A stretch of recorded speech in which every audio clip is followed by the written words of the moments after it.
My name is Dan McDonald.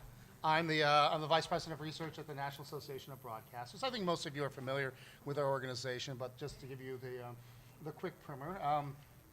First and foremost, we're a trade association, an advocacy group. We lobby on behalf of member TV and radio stations, of which Billy and Ed here are members, on behalf of them before for Congress and the FCC. We do other work in terms of the research department is therefore first and foremost there to support the lobbying efforts of our lawyers and of our lobbyists. But we do also channel other work regarding, say, pre and post event analysis for conferences, not necessarily like BEA, but NAB Show Next Door, that we put on to make sure that attendees are having a useful, productive use of their time. But we also then channel a lot in terms of data research, specifically working with Nielsen on both the TV and the radio side, as well as ComScore on the TV side. Before I joined NAB, I think I sat on no less than 8 different Nielsen measurement committees, and now that I have joined at NAB, the number has raised to 13. So I'll talk a little bit more about my background beyond NAB in a little bit later. We'll circle back to that. But let me introduce my other 2 esteemed panelists here. And Billy immediately looks at Ed. There's an order we have here. So Billy McDowell, Vice President of Research for Raycom Media, based out of Montgomery, Alabama. The only person, I think, in the media industry who has moved as many times as I have, at least certainly in the local media industry. Billy's the holder of 4 different degrees, I think 2 bachelor's degrees, 2 master's degrees. But therefore, but still, he and I are both a notch below everybody else in the room here, as opposed to our colleague, Dr. Ed Cohen, on my far left, Vice President of Ratings and Research at Cumulus Media. He has his doctorate, I believe, in mass media from Michigan State University. Very good. So I will say, if he gives us too much lip, we're just going to put him down there in the audience.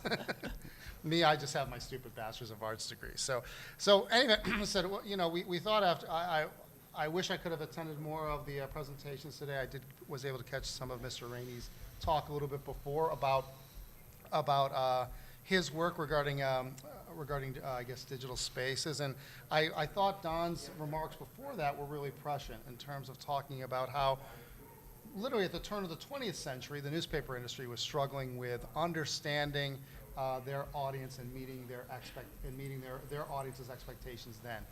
And you can imagine how much more difficult that is given not only just the number of competitors we have now in the traditional media space, but then the amount of available data we have in the space. So, my goal for this talk is to have like a free-flowing conversation between the 3 of us as well as the rest of you to talk a little bit about how the concepts, the theories you've talked about all day actually get applied or not applied sometimes in the real world. So with that, I just want to open it up to both Billy and Ed and ask them, just first, just the topic of, let's demystify audience research, particularly when it comes to local media. Tell us about your day-to-day at your office. Like I said, I mentioned in my world, again, like I said, we do a lot of work on behalf of again, lawyers and lobbyists to promote the interests of broadcast media on Capitol Hill. But just, I used to sit in Billy's and Ed's seat regarding working for station groups, cable companies, networks, et cetera. But they're still there, and they can speak to it more closely to me. So, Billy, talk a little bit about your day-to-day, your teams. What does it look like? What does this data look like? How do you manage it all? Well, Raycom's a private media company out of Montgomery, Alabama. That's where I'm located. And we have 65 stations that we operate around the country. And then we have a team of 42 in media analytics, the department that I oversee. And we have access to a lot of data. And the data comes from Nielsen, it comes from ComScore. We're also experimenting with things like Sorensen Media, the smart TV data that's out there. Of course, we have Google Analytics for all of our digital stuff. We do CrowdTangled for our social media.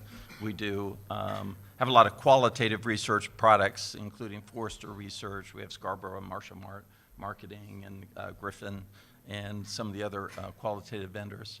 So if that's not enough, we go out and do our own. So we actually work with news consultants who do a lot of our news research, and then from time to time, if there's an opportunity, I'll do some things, sometimes with some universities, and we'll do primary branding research and things like that. So, Billy, I do want to circle back to one comment you just said regarding, you started to go through the litany of sources you were available to, and whereas when it comes to quote-unquote currency, we're all stuck with Nielsen. But when it comes to non-currency products, there's a vast marketplace of vendors out there. Talk a little bit about the decision-making process, the scrutiny you're using when you select this vendor, say for social, or this vendor or this vendor for this other particular qualitative project. well, we first have to look what's available, and sometimes there are restrictions in terms of how many stations in a market they'll support. But we'll look at the availability of data, and we're trying to do our best to understand the audience and to help our customers understand and target their audiences. So it's wherever we go, and we'll experiment. So we'll do things like the Sorensen Media Data, which is pretty interesting stuff. It's very much in its infancy, but hopefully as we participate with that, we'll help grow it and grow the quality of it. So. And tell us about your day-to-day. Oh, my day-to-day. I have a team of one. Like, there is no I in T. Anyway, I'm trying to figure another cliche there. Well, we're a little bit different. Cumulus owns around 440 radio stations, the biggest radio network operation in the country with Westwood One.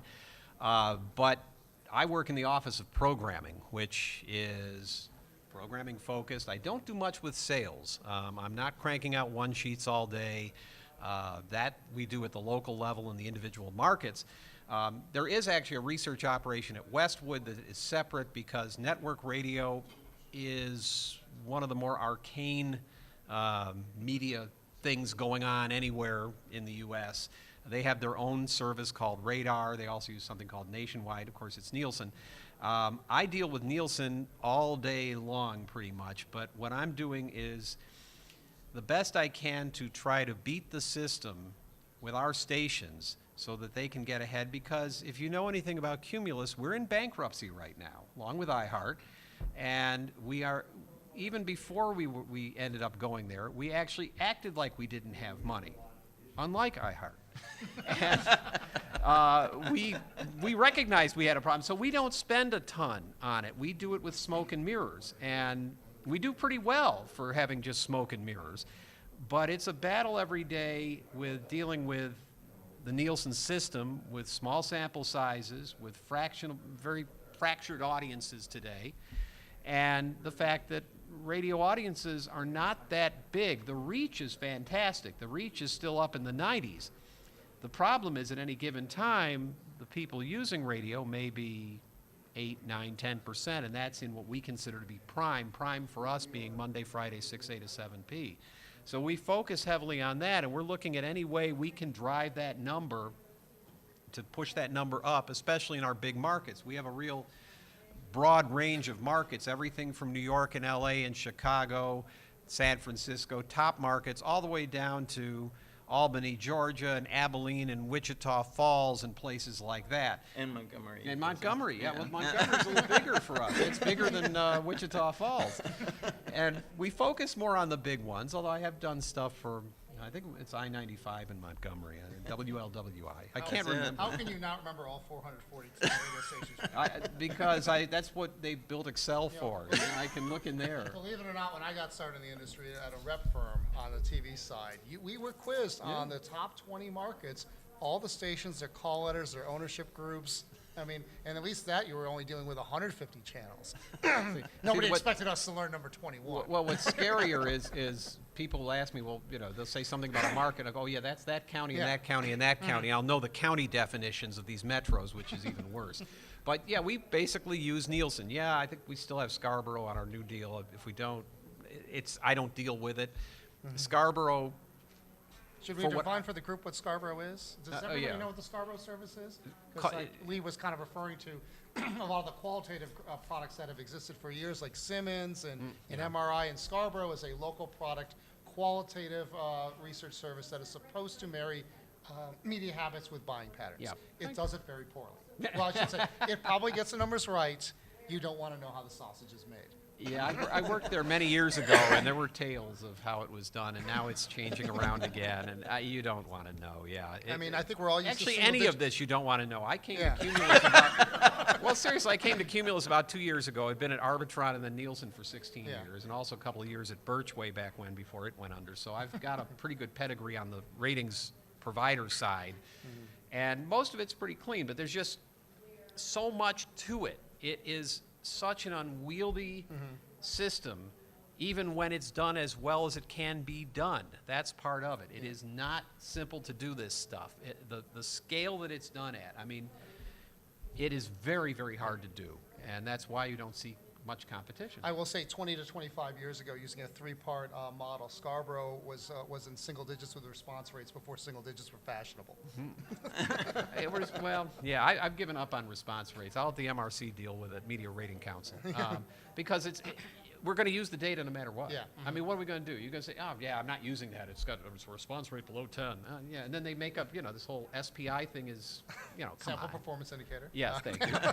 And we need a running translation here. We're going to close caption this I'm going thing. to annotate Ed's and Yeah. Billy's notes. But it's, at this point, I mean, the response rates are probably a 5. It's not even worth Yeah. arguing about. I will say, we can take Ed's comments in so many different directions, which is one of the great things. We're going to entertain ourselves. We hope you guys. Something Well, while Billy you're and I here. already did it out in the hallway Well- there. We had a great time. But the one point I did want to bring up that Ed brought up is that, Ed, you talked about that you're working specifically on the programming side. There can be a lot of these type of divisions depending on which media or which company or which media you work for. For example, when I worked at National Geographic, I worked for their TV channels, and I worked specifically on content. I was there to use the same data that we all channel in for a variety of purposes, but there specifically to help our developers and our producers make better programming. There was a whole other division in New York City of research that was specifically there to help sell the programming, although I was the one who was coming up with the estimates and the forecast for it. So the types of divisions that Ed talks about is not uncommon. But Billy, I do want you to come back to this, because typically on the local TV side, the research group is an all-in group, and and depending on the organization you're with, it can be a very minor role in terms of just supporting sales, or in terms of what you're doing, much more consultative, much more strategic programming. Talk a little bit, flesh that role out a little bit more for this group. Yeah, as far as everybody's responsibility within the group, they are if they're housed at a station, they report to the sales managers, and primarily will do sales work, but we also expect them to do work for programming and news and promotion, all the facets of the TV station, and we really encourage them to learn as much as they can about the whole thing, because broadcasting's fun. We started out in small markets. You did everything, and some of the newer people coming along, we really want to teach them about media as a whole, and they have embraced this, and we've actually pushed them into the digital world. I had my total group get Google Analytics certified last year. We also rebranded from research. We no longer call ourselves research, we call ourselves media analytics, because it's much more descriptive actually of what Nielsen and Comscore are doing with big data, as well as reminding everybody that digital is a big part of what we do. And so there's a lot of data there, and trying to make sense and provide insights on all of it is holistically is what we're trying to do. I'm going to go out of order with the questions I've already scripted, and since you've mentioned digital, let's talk about digital, because obviously I think the general impression, if you were to read most media interpretations of our industry, is that everyone is moving to digital. That nobody watches TV anymore, nobody listens to radio anymore. Everybody is simply stream. Oh, I'm sorry. I'm sorry about that. I've never been told that I've been too quiet. I hope this is better. I don't hear anything different on my end, but we were talking at least about digital, that nobody's watching traditional TV anymore, nobody's listening to traditional radio anymore. People are simply streaming, whether it be video, whether it be radio, and this is the part where we tell everybody, yes, people are streaming, but who wants to hit that one off the tee? Well, we don't, truth be told, in audio, let's face it, radio stations, we all stream. The audiences are not big. There are a few exceptions. Mostly we've seen it in news talk and sports talk, mainly because a lot of AM stations that don't get through buildings, through walls all that well, you can stream it and hear what you want to hear. So there's a lot of that. Of course, now I'm looking at it from the commercial side. Public radio has done quite well.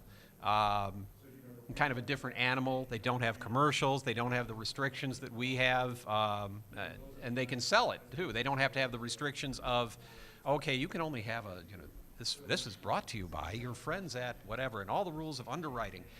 You can run spots on the streams. Nobody cares. They can run podcasts all day long. They're set up better for that than we are, and we don't even have a measurement system for it. Well, we kind of do. We have Triton, and we do. I'd forgotten that one. I don't even look at it from month to month because what Triton is coming from server side, and it's giving us one number. So when I get one number, okay, well, who is that? Is that 2554? What is it? I don't know what it is. So therefore, it's not of a whole lot of value. It's just volume. And they're doing other things for us, ad insertion and the like. But Nielsen does have digital services in other areas, local TV for digital. And of course, their big one is website data.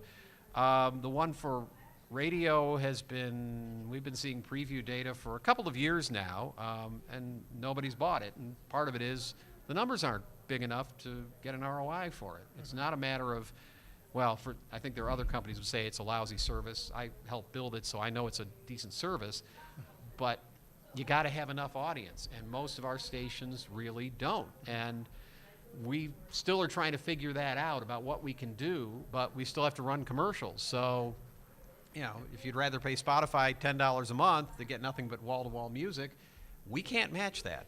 But we do have some stations and some shows that do pull a number online that do quite well, at least if I believe the PPM numbers. Well, from a volumetric standpoint, though, obviously one of the issues in the radio market when Ed talks about the sizes of his audiences, the fact is most radio markets are going to have 20, 30, 40 competitors. At least. And so obviously you say, and then at any given time, if you're looking at 6 a.m. to 7 p.m., you're probably looking at PURs, if we want to use that term, people using radio, PUM, people using measured media.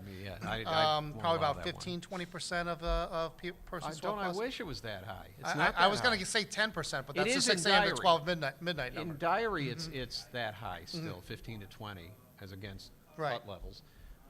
But in PPM markets, it's the worst, at least of our markets. Washington and San Francisco, I mean, we see it down in 7s and 8s. Other markets, maybe at 12.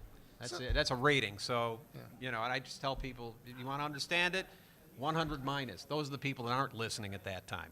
So, of course, Nielsen is pitching, hey, reach is wonderful, and it is 92 or 93, and they have to say good things because if they say, gee, radio listening is dropping off or TV viewing, not just TV viewing, but local broadcast viewing is down, they're going to get some really nasty calls from some very highly placed people who are writing some big checks. So they can't say that.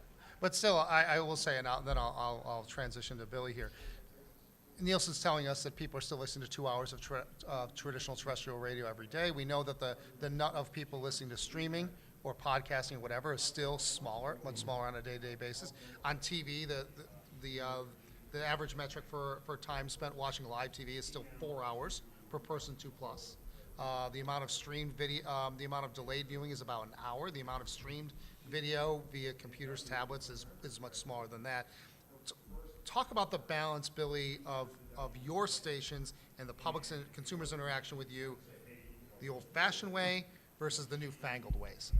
Yeah, it's interesting when the digital world started really developing, there was this normal tension between the two groups, between your digital new media people and your old traditional television people. And I would say, listen, we have something now that is better than television. And the digital guys go, yeah. And I go, we have something better than digital. And they go, what? It's the combination of the two. The ARF did a study year before last that said ad recall increases 60% when you use the two media in conjunction with each other. And we need to, the Internet Advertising Bureau had a great study out last fall that talks about the same thing, the symbiotic relationship between television and digital media, and how, you know, we've created this ecosystem, and it's the perfect way to get feedback now, instant feedback on what you're delivering over the broadcast signal. So it's just a tremendous thing. You know, we have at Raycom 40 to 45 million unique users a month on our digital properties, and we've got 20 to 25 million video plays. And that's, you know, really important for us now. It's an important business. And the important thing is that you can use all of that traffic to feed the linear side of your business, and you can use the linear side to feed the digital traffic, and you can actually measure and see those increases. So. All right, switching gears, trick question. What's more important, qualitative or quantitative data? Quantitative. That's what we sell with. Yeah. That's a trick? It comes back. Jeez, Dan, that's The trick is there is no trick, at least Yeah. for those of us here upstairs. This is- Ed had referred to it before. The fact is that regardless of, again, like Ed's doctorate is in mass media. It's not in data science. Billy, I am not fully aware again where your degrees are from. I'm a communications major. None of us are data scientists. Most of us have been forced through our position, through our interests, to at least dabble in data science. And in the end, as Ed was inferring before, whether the data is any good or not doesn't matter if it's accepted in the marketplace. And what, in the end, as I tell anybody in my building who asks, scale still trumps all. But at least talk about how you're able to use the new data that's available, hopefully to create better decisions for your companies.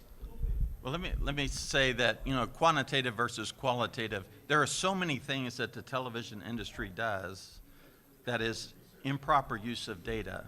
Now, it drives me nuts. It is because people have been trained for years to do it this way. But the world has changed. And, you know, we talk about adults 25 to 54, and that's your buying demographic. What does that really mean? And I've gotten sensitive since I've graduated out of that demo. It's the family reunion. That's right.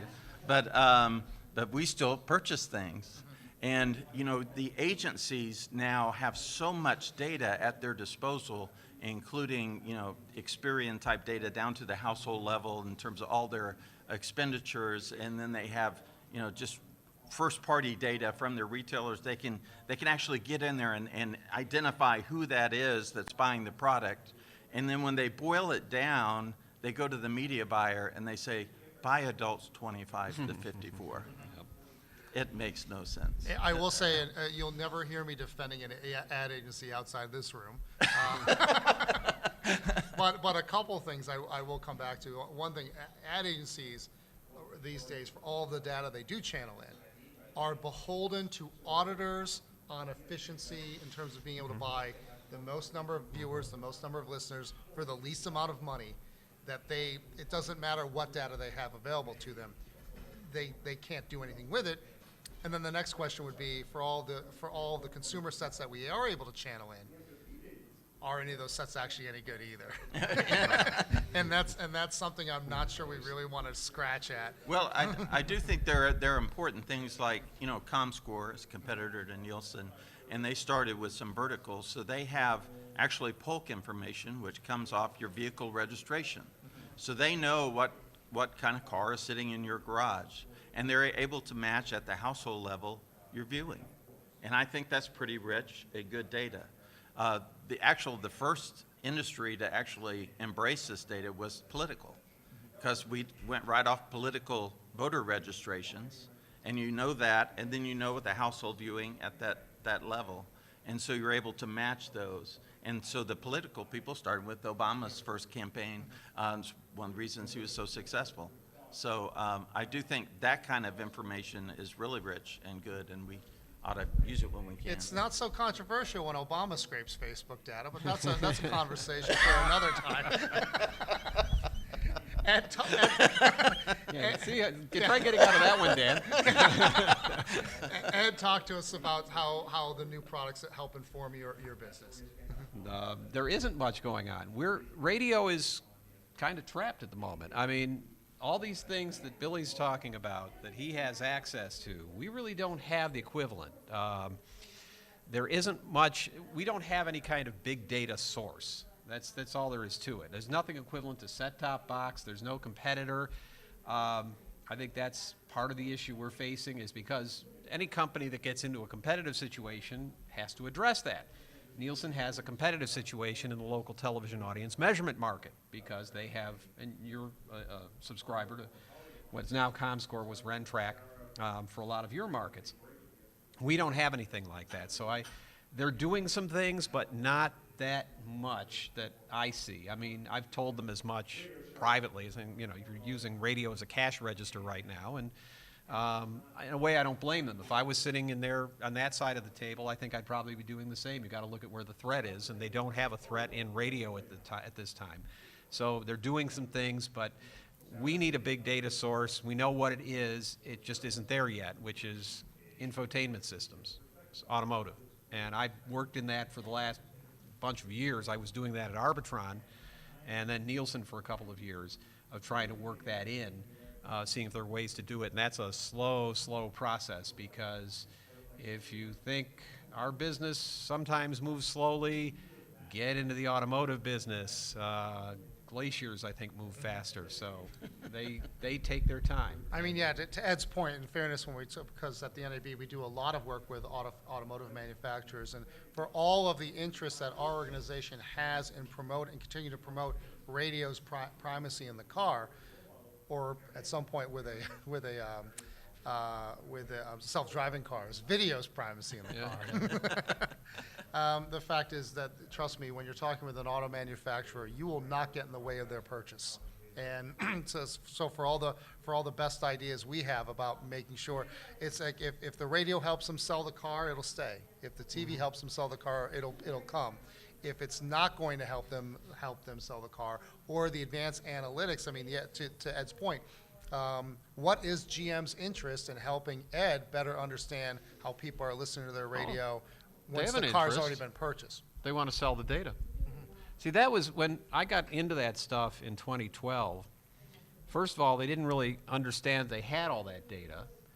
Then they were coming up with other uses for it. For example, a great use from their standpoint is getting data back quickly about how the car is performing.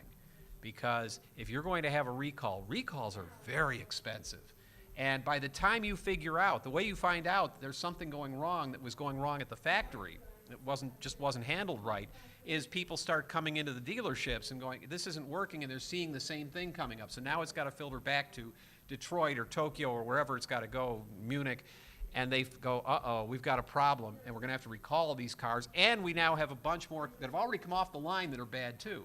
Well, if you're getting a data stream back and can stop that early, that's 9 figures easy that you're saving. So there's a lot of interest in that. But they're looking at other ancillary streams, revenue streams, and data is a revenue stream, potentially. It's not there yet, but they are starting to figure that out, and other players are getting into it, saying there's something there, because they see what we pay Nielsen, and they go, we'd like a piece of that, and we think we can give you something better. Well, it doesn't cover all of radio, but that way, I think we need it, because we're up against digital. In terms of the electronic media, digital automatically has big data.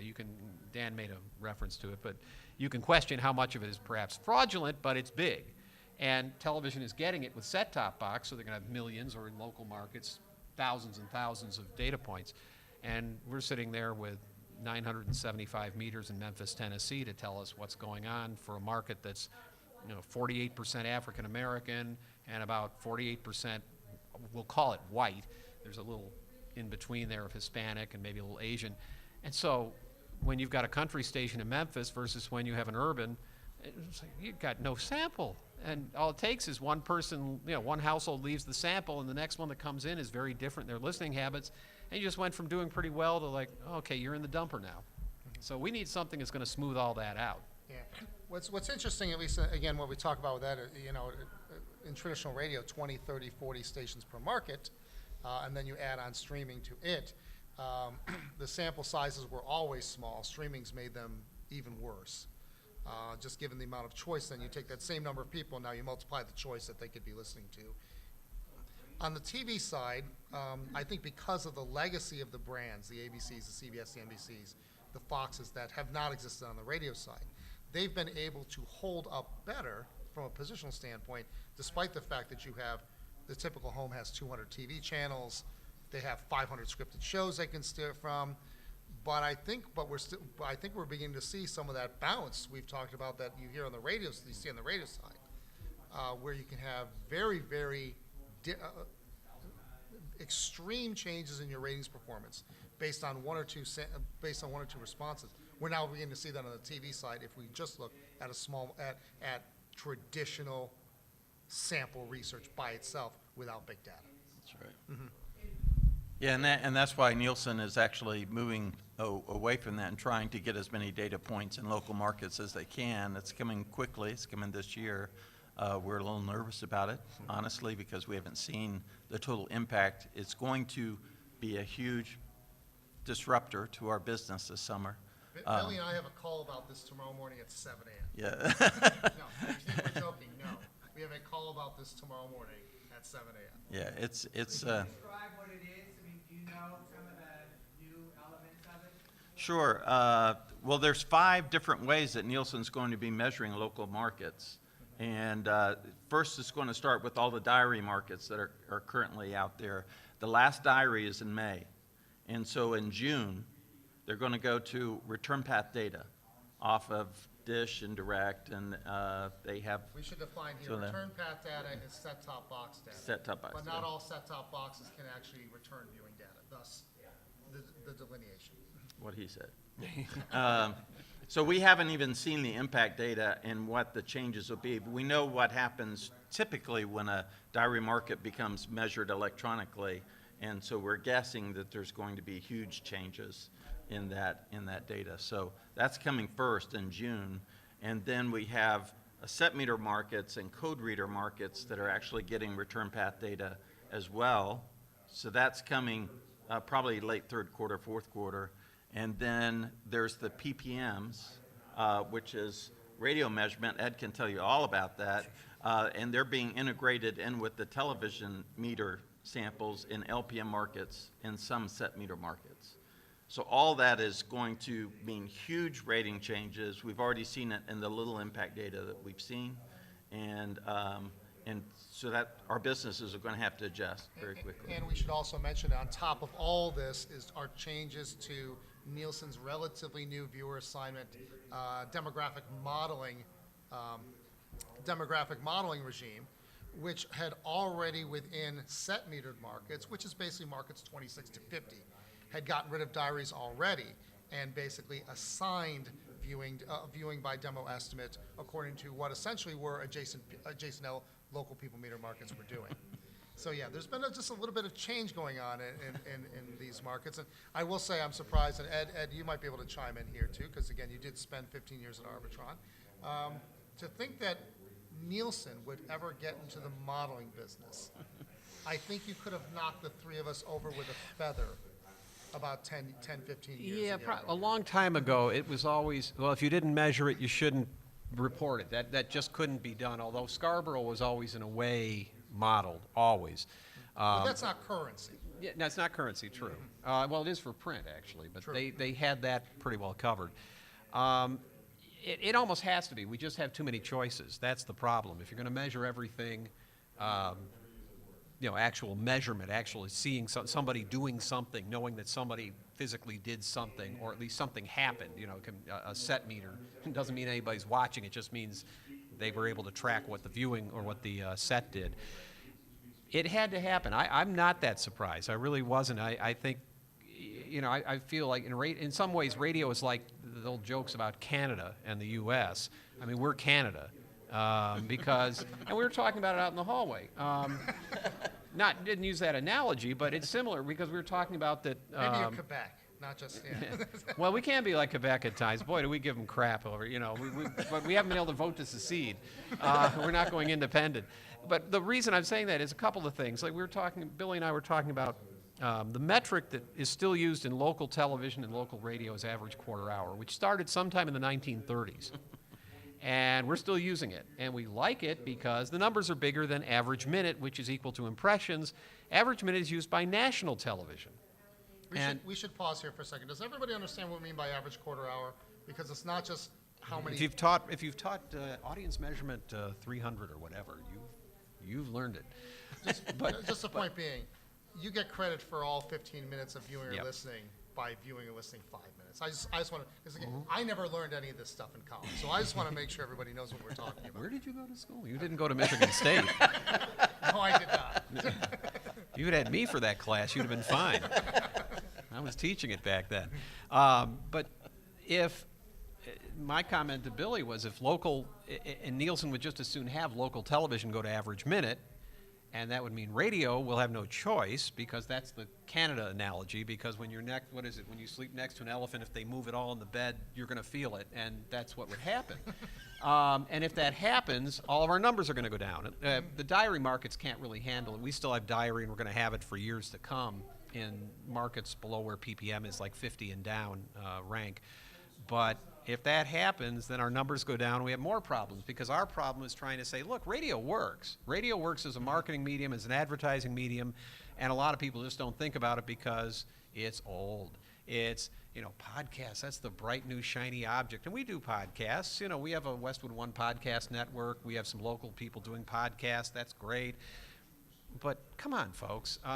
Is there anything more powerful than a point of purchase ad on a Saturday afternoon in radio? No, I don't think so, of course, Yeah. but I'm biased. Billy won't agree with you.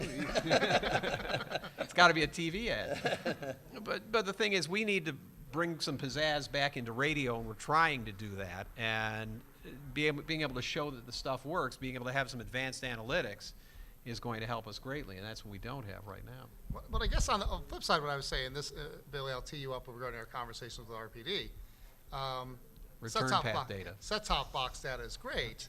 As we've discovered, though, for all of our concerns about sample sizes and low response rates, big data by itself might not be that good either.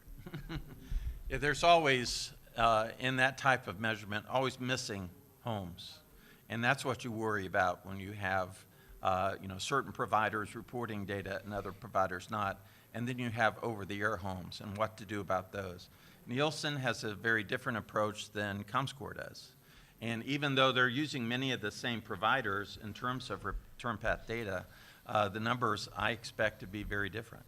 And that's just one of the things that we're going to have to manage through. So. Because I was so fortunate to come into the local TV world is when Arbitron was leaving it. But let me just tell you, my year in Dallas, where I was basically going from quarter to quarter saying, this quarter we're using the Nielsen book, and next quarter we're using the Arbitron book.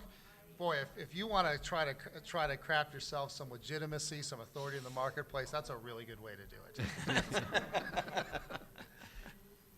had a couple of questions. One is, don't you have some legal issues with using calculation of set-top box data? Like if you use all of the set-top box data to get audience who are using those set-top boxes. There are privacy things, but you do sign up with that with your cable system, so it's in your. You gave it away. You gave it away. And the good news from our perspective, because we're purchasing it from the third party, Nielsen, ComScore, they're the ones who are working with the cable systems to make sure that that is all basically aggregated and anonymized. The fact is, we can't, on our end, we can't see any one home's viewing patterns. Yeah, it's all aggregated by the time we get it. Someday we want to. No, But that comes, Yeah. I wasn't meaning to talk about ATSC 3.0. The NADB does a lot with the new standard. Eventually that will all become, you will get personalized advertising, but it will be done through double-blind third-party matches. And like I said, the same issues that you run into with digital media, you will run into with both TV and radio down the road. We'll see when they get done with Facebook if all that, Yeah. it's going to be interesting. I mean, the whole GDPR thing in the EU. The second question, and I don't know if anybody else would benefit from this, so just shake your head no if it's not good. But if you could, Bill, if you could go back and give the slow learner version of those 5 differences, since they're going to be just so disruptive. Because I couldn't follow that trail. I'm sorry. I guess I should have brought the PowerPoint. I get so excited I talk fast. But no, it's the diary markets, first of all. And Raycom stopped using diary measurement several years ago because the diaries just weren't working for us. So they're going to return path data. And they're going to be getting that from Dish and Direct and Charter, basically. They've got some more deals in the hopper with Comcast and with the new Charter Spectrum data, but those won't be integrated for some time. I don't know when. But so we'll get daily data then. So there will be no more sweeps. You know, people. That's one of the things. There'll be no more need. I know people love to share hut project, but that's actually gone by the wayside now. I'm going to miss restaurant inspections on local newscasts. Yeah. There you go. So anyway, Investigations of that's health return clubs, path yeah. data. And they're also using return path data for their code reader markets. Are you familiar with code reader? It's a cheap version of a set meter is basically what it is. And so it'll be return path data integrated with code reader. And then there will be, and I should mention, even in the diary markets for over-the-air viewing, they're going to use some code reader meters to measure that over-the-air and make sure they have that represented. But then you go to the code reader markets, which would be where they have several hundred code readers. They'll integrate return path data with it. And then set meter markets, they're going to have return path data integrated there. And then there's going to be PPM measurement. Now, PPM is the portable people meter from Arbitron. Ed could tell you all about it. Ed built it. No, Ed did not build that one. There is 44 boy. markets that are measured with radio PPMs today. So they're going to use 45. that. 45 now? Yeah, it's always been, 45. 45. No, the issue is, I think it's 48, but only It's 44. right, it's 45. TV No, markets, oh, due to embedded oh. markets. Yeah. Oh, you know, it's because LA has 2. Right. Right. That's what it is. Okay, New York- 45. New York It's has- 45 So it's radio 45, markets. yeah. Oh, okay, because LA and Riverside are all together. Yep. Yeah. So,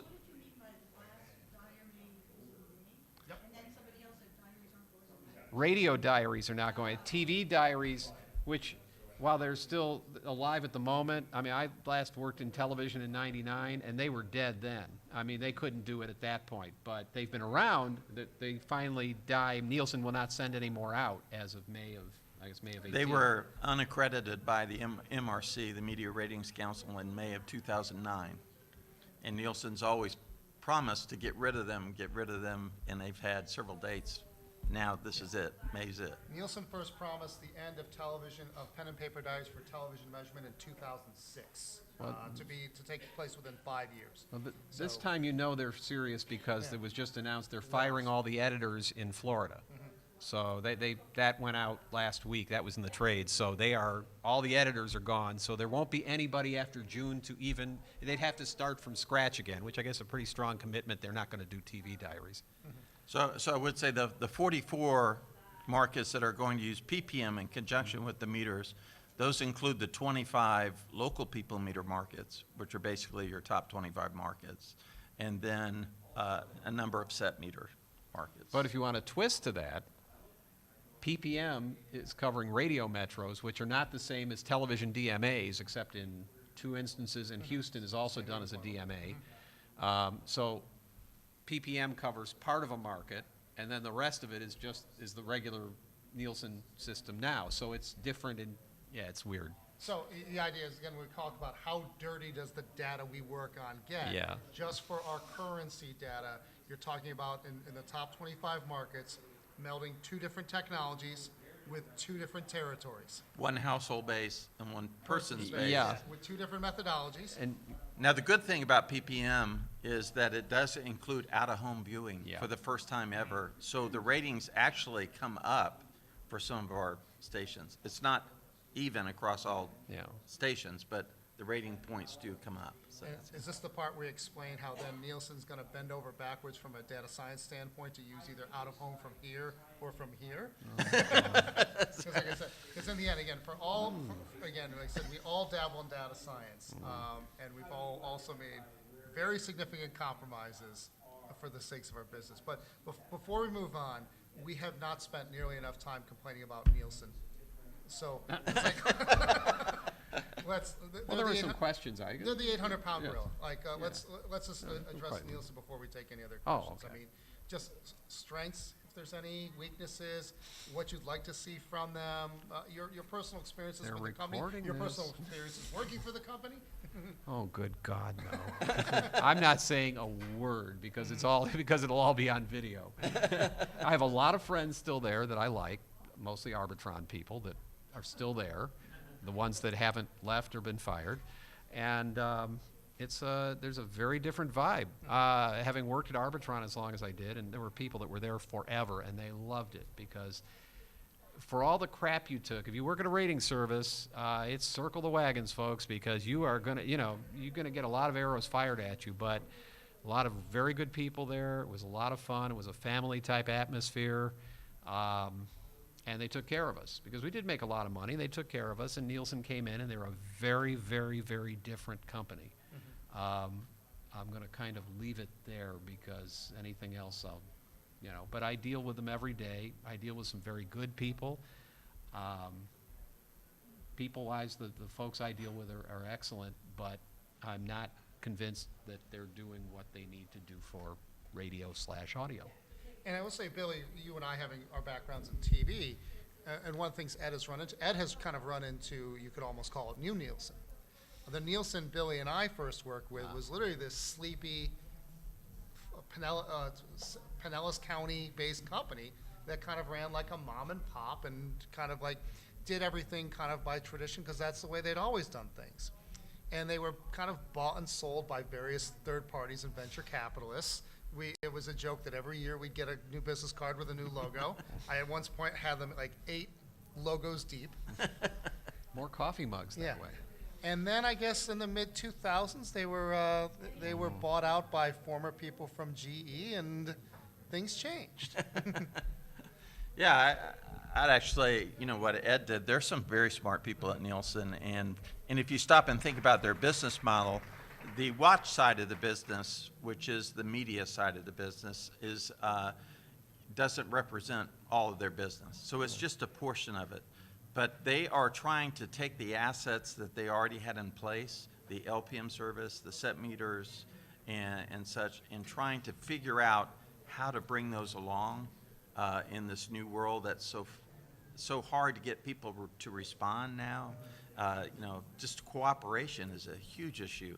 And so they're trying to do the best they can using all these different assets. The big question, that I have to struggle with is we were disadvantaged greatly by this caste system that developed where LPM markets, set meter markets, and diary markets, where the money stopped flowing to all the markets. Even though I've got markets, small markets, Montgomery for one, that has larger audiences in terms of number of people than some of the LPM markets in a lot of their programs. And it's because the people there are so invested in local news and things like that. But we didn't get credit for that because buyers said, well, I have confidence in the LPM and that's where I'm going to stop spending my money, just there. So I'm not sure that the new systems that they're going to, buyers are going to have a lot of confidence and the money will keep flowing all the way down. And that's what I need is Raycom represents a lot of medium-sized and smaller markets. So we need for the money to be there if the audience is there. ComScore, on the other hand, one of the reasons I got in with them early, it's the same methodology across 210 markets, and it's a lot easier for someone to buy a smaller market just as good as a big market, and that doesn't have that caste system. So we'll see. Understanding that we're all taped, and I wouldn't let Billy and Ed walk out on the plank without me walking out on it as well. I assume the academics here are familiar with the maybe apocryphal quote from Churchill about democracy. That's the worst form of government except for all the other forms. I think in many times in the market research world, that's Nielsen. I will concur with Ed and Billy. They have very smart people there who care very deeply about putting together a good product. I don't think they have enough of them. But that speaks to now being a modern international company with a profit and loss statement. That was an interesting eyebrow raise there, Ed. Well, I think they churn through people too quickly. That is true. They hire young. They treat it like in the old days when there were the big 8 accounting firms. I don't know if the big 4 still do it. Hire a whole bunch of kids out of college, accounting majors, and most of them leave within 2 years, and some do stay. And that's kind of how they operate. They get a lot of very smart people with either no experience or very little experience, but very smart, usually at least masters and maybe higher. And they stay there a couple of years and they go somewhere else because the pay isn't as good, the benefits aren't as good. Although some people think it's great, but yeah.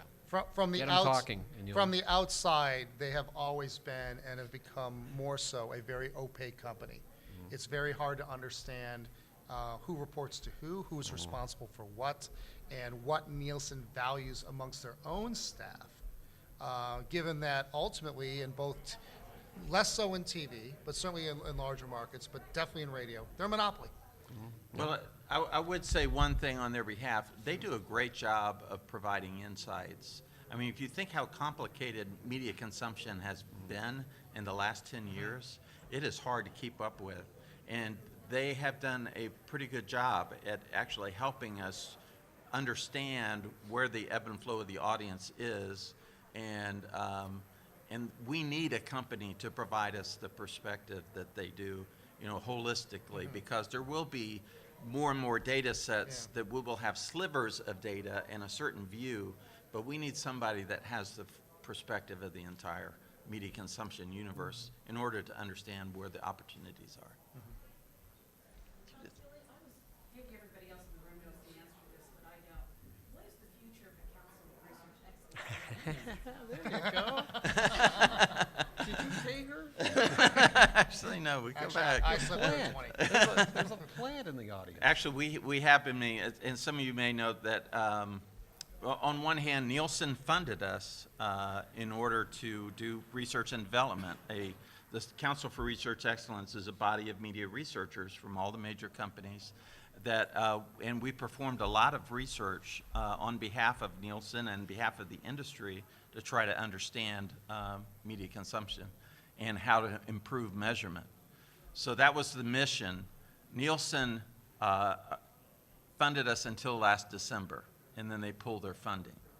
So now we are still meeting, and we're trying to determine if there's opportunities for other future funding. And, because we would still like to do some of this important research, and I think a lot of the media researchers on that council said this is important stuff we're doing, and we'd still like to do it. And so it's a matter of getting funding and finding the right projects to do. So I'm hopeful. I think we are going to announce a new futures type event that we're going to hold in the not too distant future. And we got some funding from an additional source. So we're hoping that we can keep going. Yeah, as a relatively new member of the CRE, I should mention, I think there still is a role for an industry-wide organization that's looking at media research for media research's sake. Nielsen right now is a little more concerned with their own, what they call research and development. They mean product research. They mean researching their technological research that says, how do we make a better meter? How do we make the meter smaller? How do we make it capture more data? Instead of saying, well, what's the best way to actually, I think their focus right now is very device-centric. It's not very person-centric. Because I've always told them, if you want to get an idea of what people are doing in media, just come to my house. It's like we have like I'm the ultimate media omnivore. I've got both the Amazon and the Google smart home speaker. I mean, I've been streaming baseball games on my phone for over 10 years. Like, I watch everything and listen to anything all the time, everywhere, and often simultaneously. So maybe a machine can figure that out, but ultimately, if you focus your research on people and not media, or people and not machines, I think you'll get much farther. But right now, Nielsen's focused on their machines, and oftentimes they think that they have all the answers to their questions. I may just add on to that the CRE did tell Nielsen at that point that defunding us doesn't relieve their responsibility to do research and development in the field, and their accreditation's based on that as well. So. Yeah.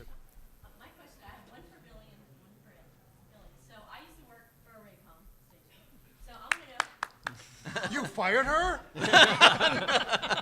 Yeah, you're She cruel. moved something bigger and better. So are the low, I mean, just, 'cause I was a news producer, how, are they scared of no sweeps? Are you kidding me? Like, everybody just lives for those 3 months and for local markets, July. Oh, I'm like completely floored. I mean, 'cause I just know how that newsroom is, and you do too. It's just, it's like a routine. You do it every February and May and July and November, and what do they do? What will stations do without cash giveaways? Radio, I worked in radio too. That's our 3 months where, you know, you have the best concert tickets and all that good stuff, all the promotions director. That's still going on. It's a huge culture change for our industry, and you know, sometimes the marketing budgets are restricted to those 4 months, but we put the message out. This is 12 months a year. Every day you're measured now, so make the best of it. No more And I guess vacations. because, you know, the advertisers, you know, are only on during those times, so this, talk about turning it upside down. Same thing in radio, I can imagine, 'cause Well, we still have the same thing. We still have spring and fall as the big surveys for diary. Now, PPM goes year round. It's always, we ignore holiday, but the other 12 months we really do look at. But, and we do look at the quarterlies because then you can match things up. But spring and fall are still the big ones. We just started spring, March 29th. I remember the 3 months you can't take vacation. Yep, that's it. We did have a question over here as well. So Ed, you mentioned that iHeartRadio and Cumulus are in bankruptcy. Yep. Is this a problem related to measurement, or is it a problem related to people just not listening to it? None of the above. It's called too much debt. It's a hangover. I mean, having worked at the old Clear Channel, I was there before I went to Arbitron in '99, and I rode the stock all the way down to when the buyout happened. They just had awful timing. Lee and Bain and company and those guys, I mean, they closed it out around, what, 2008? Right ahead of the recession. And so that was the problem. In terms of Cumulus, the former management, too much debt. And the industry, you know, it's the old joke about flat is the new up. And if you're not able to raise revenues and you've got this big overhang of debt, at some point you just can't pay it off. So the only option then is bankruptcy and something that then comes out of it that's, you know, has a much better financial structure. So really that's, I mean, sort of in a tertiary way, there is less radio listening or fewer dollars in radio, or that the total billings are flat. That doesn't help. But when you go in, it's like any business. I mean, look, what's happening to Toys R Us and, you know, some of these other, you can name a bunch of them.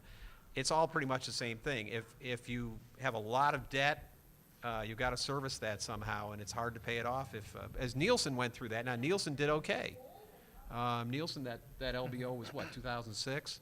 And I think the private equity guys still have a piece of it, but nowhere near. They've been selling off bits of it over time, so it's actually been a successful one. We are getting close to an hour. I was going to say, so I've kind of avoided talking about my own background in this industry. So I should say I have a Bachelor of Arts degree in communications from the University of Pennsylvania, which taught me everything I ever wanted to know about the intersections of media law and politics, and not a damn thing about ratings.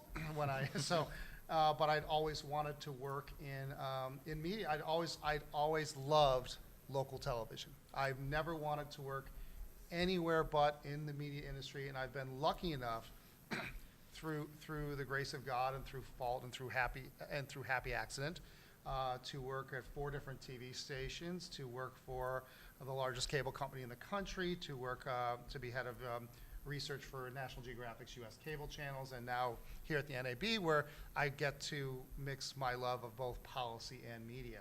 So that's why I talk about before. I said, so I can tell you, like, I think the world of Dean Jameson. I know she hasn't been the dean there forever, back at Penn, and I learned so much from her. But Annenberg at Penn does not prepare people to go into the media industry. They prepare people to think about the media industry. So I'm always fascinated when I meet academics, and as said before, like, are you sure they know the quarter-hour rules? And Ed says, well, Ed would have taught it. So Yeah. But on that end, I said, the fact that I've always loved TV, I happen to be very good at numbers. I am right where I should be now, turning data into insights for people who are lobbying Congress and the FCC. the final question I had for both Billy and Ed was, well, talk to this group about your career journey. Hopefully there's a couple students here, and maybe we can give them some guidance, but just talk about how you turned the work you did on campuses into the work you do now, and how you ended up in this crazy industry to begin with. Because, again, I can't imagine working anywhere else. And that was regardless of whatever classes I took in school. Well, they say a statistician is somebody that's good with numbers but doesn't have the personality to be an accountant. So, so I got a bachelor's degree in Spanish and had no plan. So I said, well, I need to go to grad school. So I went to Florida State, and I really got a great background in media management. And half the curriculum was in a business school, half the curriculum was in a communication school.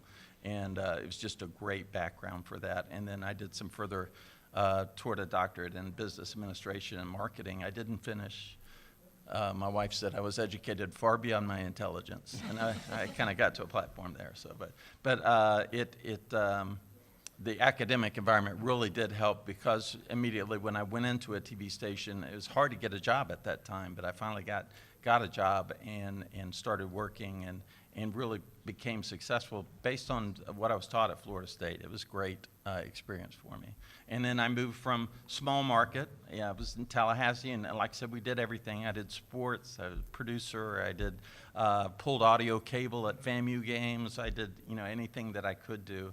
And then I got into research at the time, went down to Miami, which was an NBC-owned and operated station, and then and went to New York and was with NBC for about 14 and a half years and ran research for, and it was fun because we actually purchased Telemundo at that time, and my Spanish came back into play. So it was finally after, but it's been a great, and I had the opportunity to go to Montgomery, Alabama, of all places, and build this little company. I think we had 1,800 employees when I started. We have 8,500 employees now and 65 television stations. So it's been a fun ride.